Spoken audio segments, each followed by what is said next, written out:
Hey guys, this will serve as the block overview for our CrossFit class programming post-open leading up to Murph, which is going to be May 24th.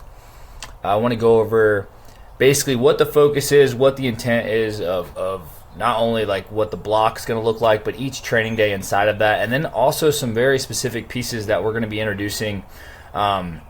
And basically maybe kind of change the way you focus on how to get stronger and how to improve gymnastics. You know, a lot of times it comes down to people thinking it's a lot of volume, and is it more volume or is it more focus? And you know, we do believe it's more focus. So we're going to kind of get into what that means and how we're going to implement that in the class. So first, starting out, and bang, right here, okay. So starting out, we have, again, 10 weeks from March 17th to the 25th. The first 5 weeks, we're going to be trying to work on muscular endurance and strength endurance. So we're working on tempo gymnastic type stuff. We're focusing on really improving our positions. With the muscular endurance, we're going to be testing a little bit of that Cindy type stuff, which if you don't know is 20-minute AMRAP. It's 5 pull-ups, 10 push-ups, 15 air squats, which is basically the volume of Murph. What you can see here, which is 1 mile, 100 pull-ups, 200 push-ups, 300 air squats, and 1 mile run.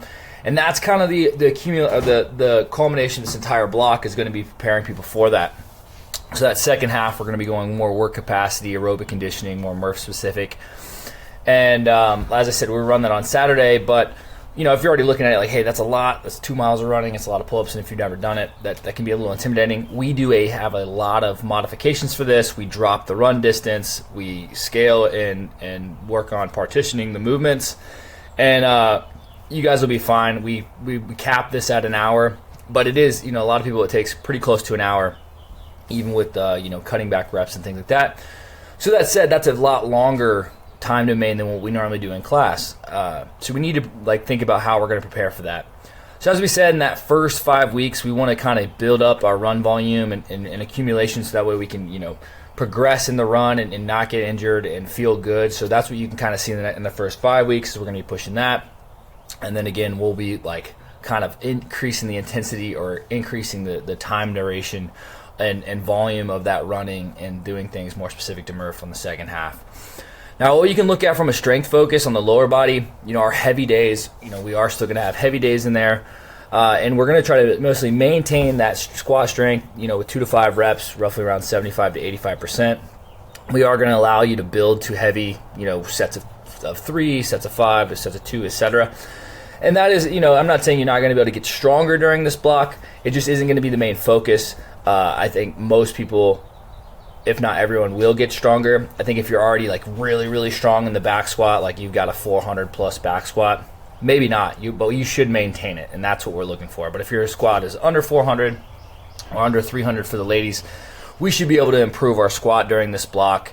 But really, again, it's more of a maintenance mode. And that goes the same thing with the press. If you're really good at pressing, we're going to the maintenance mode there. So our heavy days are still going to be heavy, but we're not really looking at trying to get a ton stronger for those people that are already really strong. Now, if you're not very strong, you will get stronger throughout this block. So just kind of keep that in mind. It really just depends on where you're at. If you're a super strong guy or a super strong lady, we just want to maintain that as we bring the rest of it up and we get better at, muscular endurance, strength endurance, and endurance in general. So on the light side, air squat and squat endurance, and that can be done with kettlebells, dumbbells, and obviously air squats. But looking at the squat endurance and making sure that we feel good, moving for a long period of time in the squat pattern, because we will be in that a lot when we get to Murph. On the explosive side, we do want to maintain and continue to build on that. You guys have seen us do that with kettlebells, swings, and jumps. We will continue to do things like that. Same thing with seated box jumps, etc. And then in the Metcons, you'll see obviously squatting and running, endurance, and that again, that's just a lower body focus. On the upper body, we've already talked about how we're going to alternate strict press, bench press, maintain strength there. On the light, obviously push up, pull up, endurance is going to be important.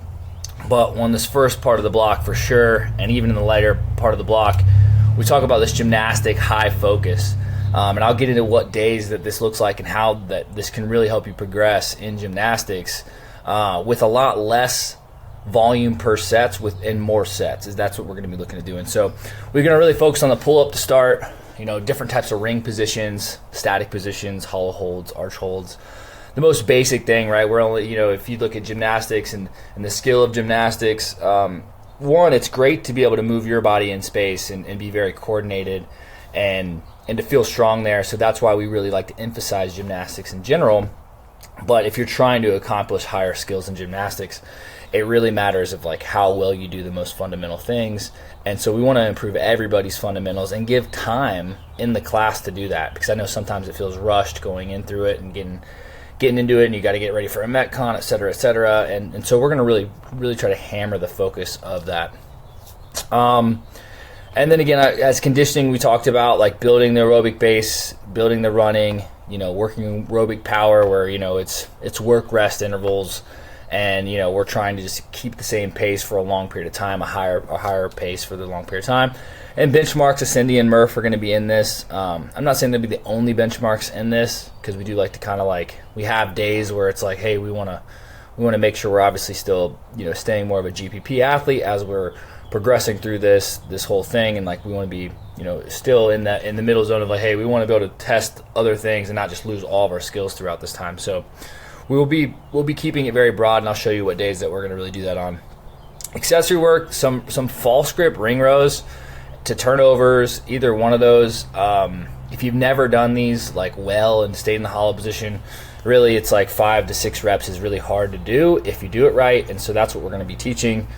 The kettlebell efforts, I've been really learning about kettlebells and just the carryover and the crossover of just getting sound hip function, being able to snap the hip, move the hip violently and aggressively in extension as we would need to do for the barbell, and to get people's hips moving faster and making people more explosive and just feeling better in general. And I think the kettlebells are a great way to do that, and it's a tool that we're going to really test and utilize in this block to see how we can kind of see that carryover from up to other movements.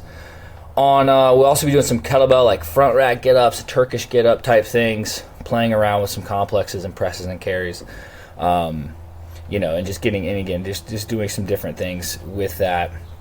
Just keep it fun and to keep the programming moving and to round out the core with those types of get-ups. Okay, so let's go through the days. I color coordinate things just to kind of keep my brain kind of working on how frequently we're doing things. And it just kind of helps me with the examples here, of how we're doing it. So anyway, one of the days is going to be an upper body strength and strength endurance day. And again, this is more of the first half of the block. It may switch again at that 5 to 6 week mark, or maybe even 4 weeks. We'll kind of start making modifications. But you can see it's hey, it's a heavy 5. We're building the 5. We're 5 on the 3 minutes for 5 sets. Cool. And a 7 minute AMRAP, strict dips, burpee pull-ups, double unders. And again, this is just an example. I don't even think I have that program or that workout written like that, but it's just an example. So we're working on upper body strength, strength endurance in that second piece. You could argue that you could definitely extend that time period out. But again, I was just writing an example of how we would accomplish that on that day. Next, explosiveness and plyos with some CrossFit conditioning. We want to kind of see that carryover, so we can do those alternating kettlebell swings and maybe some box jumps. And then we roll into some rowing and hang power cleans for our conditioning. We should see that that initial part of that initial piece leads us right into the CrossFit piece after that of those hang power cleans. But again, when we're looking at that first part, it's usually at the 0, rest 30 seconds, go again. Those alternating swings and those box jumps, should really only be, let's just call it 3 to 6 reps maybe. And the same thing here, 2 to 4 reps. It's very low volume, high focus, and we want to land high on the box. We're learning to jump and land high on the box, whether that's a seated box jump or a box jump, etc., whatever it ends up being. You want to be landing high. Next, running or compromise running. And compromise running, the first time I ever really heard about that was really with High Rocks training, and all it is for the compromise running is that. Sorry, I had a bird fly into my garage. Anyway, So the compromise running with high rocks is basically just running under fatigue. And so if we're going to do that, we could easily kind of test this out with doing like some simple dumbbell work, unweighted box jumps, or box step-ups, and running. So this is kind of the day we could look at. We're trying to get into running. We're trying to get into increasing our running capacity. Doing it with, not a super high amount of volume on the run here. I mean, I think this week's like 1,800 meters. The next week down here, we're looking at, 2,000 meters. So we're going to slowly increase that volume because we have to have 3,200 meters if we're doing, or 2 miles if we're doing Murph as prescribed. And that's what we're going to try to build the volume up to. Okay, next on Thursday, this full body strength aerobics. It's something I was kind of been playing around learning from just reading Pavel Satsulin's books. He's big on kettlebells, but also like the Russian, Soviet weightlifting and strength training system. And I really like it. I've been personally playing around with it and getting a lot of really good results because it allows us to hit a ton of volume in very small sets and high focus. And I thought it would be great to kind of introduce, every other Thursday, essentially, like roughly, right? So as we look at this, 10 rounds, it's 3 to 5 reps of some sort of strength movement. Let's just call that, we can call that a front squat or a back squat. And we're at that 70 to 75% where we can really go high focus. We can move very well and feel good, like from the first rep to the last rep and even first set to the last set. We rest 30 seconds. We can do some sort of high gymnastic skill. And whether that's a kipping pull-up or a progressive kipping pull-up, trying to pull higher all the way up to a bar muscle up, but you're kind of whatever level you are there, just progressing your kipping pull. And then we rest 30 seconds, and then maybe it's like, a pike hold or an L hold, and then you rest a minute or so, and then you do the whole thing again for 10 rounds. Now, the 10 rounds thing sounds like a lot, but everything is done in such small doses and high focus that really you're able to recover rolling into the next round.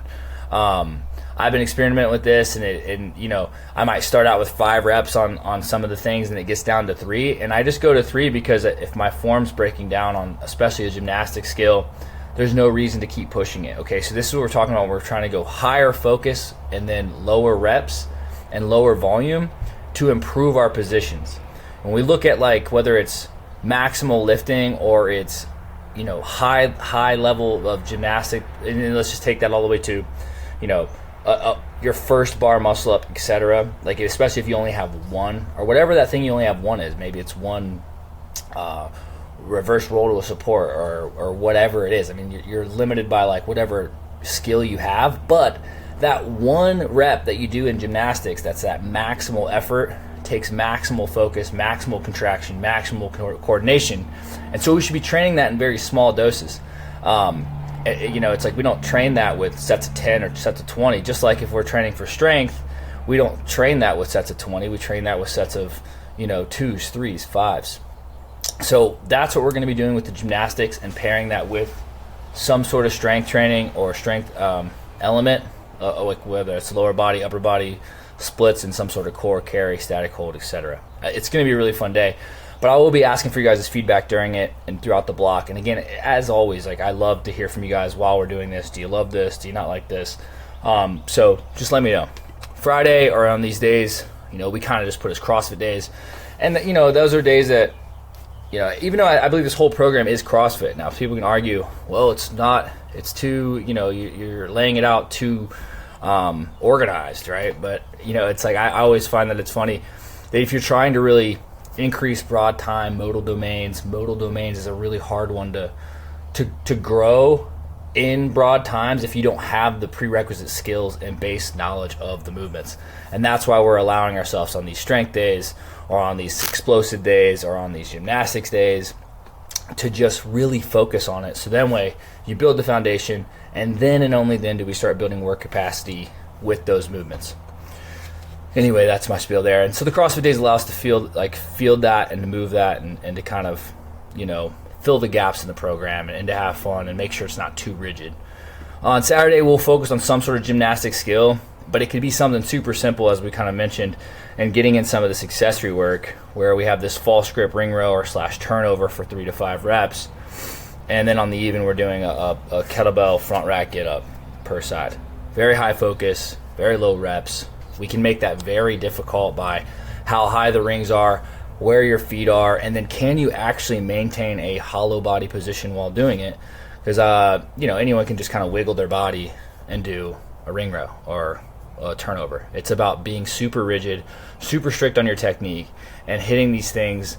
In practicing the virtuosity aspect of movement, doing the common uncommonly well. So the uncommonly well part is what we're looking for with these small rep ranges. And then we finish up with a team WOD. And then the next Saturday, it would be a barbell skill instead of a gymnastic skill. And here we have like 2 to 3 hang power clean, 65, 70%. Those should move really quick. On the other one, we're going to do some banded pull-throughs with a controlled eccentric. So we're working on a hard and fast hip extension, and those should pair well together with a full 60 seconds, or you get like probably 40 seconds of rest, because those 6 will only take you maybe 10 seconds or less. And then you're doing the whole thing for 8 rounds. So it's actually a good amount of volume. We just aren't doing big sets there. And so we're going to be able to really work that, and then we'll move into some sort of, and on a day like that, we're definitely probably going to hinge again for the team conditioning or keep it really simple. I think the only other day I didn't go over, we had a couple of days. So we are going to do that lower body strength day. We are going to keep that to, especially early on, lower strength accessory, no real conditioning on top of that. And the main reason there is that like when we're trying to get a strength adaptation, we need to maximize the strength adaptation by not having a bunch of interference. So we try to just push, the strength, rest. The next day we're going to have that CrossFit day, so we can push some intensity. And we need to make sure that we can recover from that, so we don't want to kind of overdo it on that one day.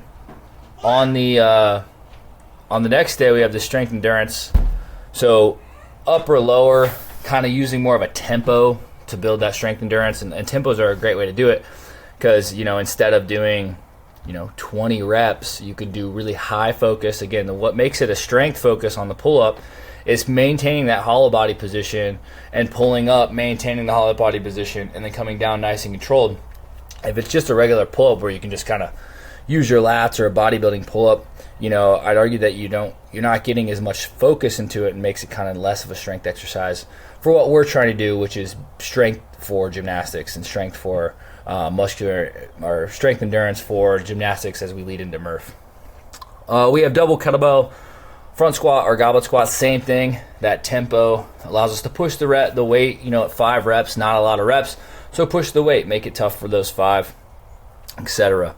And then after that, we have a gymnastic bias CrossFit day. As we see, it's like bike and air squat, bike and toe to bar, bike and push up. Again, just building some volume there and intensity for those movements. Okay, that's all we have, guys, for right now. I hope that block overview kind of gives you an idea of what to look out for. We will get back to weekly videos showing you what to expect each week. So be on the lookout for that. If you guys ever have any questions about programming or feedback on programming, you don't have to wait for a survey to go out. You can always email me or message me. My email is brandon@makocrossfit.com, or you can message me on Instagram, or just find me in the gym. I might not look like I'm approachable, but I swear I'm ready to talk to you guys, especially about programming and training. So you guys have any questions at all, please don't hesitate. We'll talk about it. I'll try to field your questions, and we may look out to do some seminars in the future for gymnastics or skilled movements. So if you have something that you would like to see or something like that, again, just reach out to me or let me know, and I can put that together for you. All right, guys, we'll see you in the next one.